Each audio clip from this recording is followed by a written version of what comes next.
Fifth dimensional creation has nothing to do with going anywhere to get anything. Because if you combine a clear intention, a coherent thought, coherent brainwave pattern, with a coherent heart, moving into that elevated emotion, thoughts are electric and feelings are magnetic.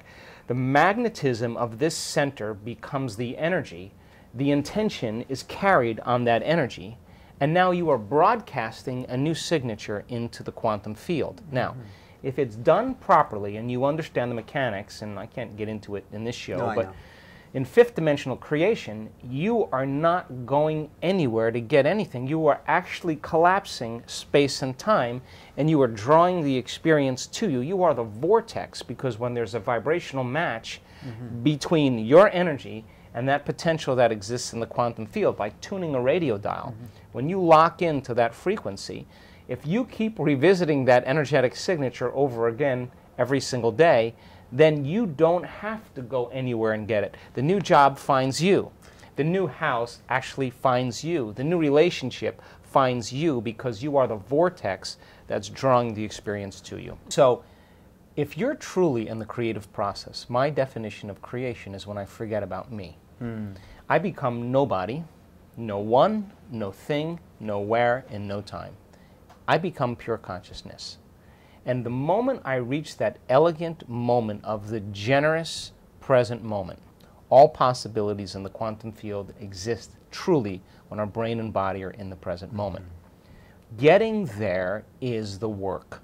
So then, most people then create reality from what we call three-dimensional creation. What they know also. Well, they're matter trying to change matter, and if I am going to get a good job, I'm going to do 100 applications and go on, 10 different, 20 different interviews, and then it's going to take me 3 months to get a job. I may not even like that job, but I got a job. So they're pushing their will or their intent, but physically in the world. They're matter trying to change matter. Or you want a new sperm donor, you want a new partner, you want a new specimen, you want somebody to live your life with. Then you're going to go on Match.com, you're going to spend 2 hours. It's going to take time in three-dimensional reality, because time is defined by us moving through space. And in this dimension, there's way more space than anything else. So we experience time as we take matter through space. That's how people create. You buy the house, 30-year mortgage, you pay it off in 30 years, it's yours. It takes time to do that. Now, when you teach people how to take their attention off of matter, off of objects, off of the particle, and sense energy and sense space and pay attention to nothing, the moment they begin to open their focus, all of a sudden their brainwaves begin to change from beta to alpha. But not only just alpha, where the imaginary inner world starts to become more real, but very coherent brainwave patterns in alpha. So when you're under stress, you're trying to control that person, that thing, that experience, and your attention is shifting from one thing to the next. Turns out that each one of those things has a neurological network in the brain assigned to it, because we've experienced it. As you try to control all these things and your attention is shifting, you measure the brain. The brain is very incoherent. Why is it important to have coherency? Well, because the moment you open your focus and the brain begins to acclimate, different compartments of the brain begin to unify. They begin to synchronize. And what syncs in the brain links in the brain. So when your brain is coherent, you're coherent.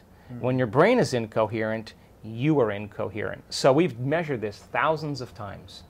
There'll come a moment in our work during a retreat, as an example, by the third day or so, we'll see very large areas of the brain, huge areas, begin to synchronize together.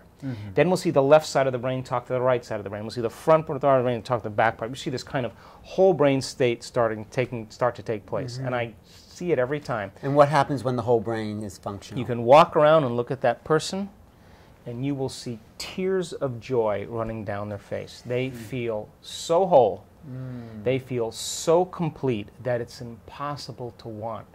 How can you want when you're whole? And that's the moment the magic happens. We see a strip chart, we're measuring someone's brain, and all of a sudden we just see this brrrr, and then there'll be a pause. And then 10 minutes later, brrrr, and we know that's downloads. The person is having epiphanies. They're having downloads. They're getting it from the field. The nervous system's tuning into that. They're getting it from the field, so something's feeding us from the unknown, if we call it that. Well, we're getting raw information that's beyond our senses. The nervous system really is the superconductor of consciousness.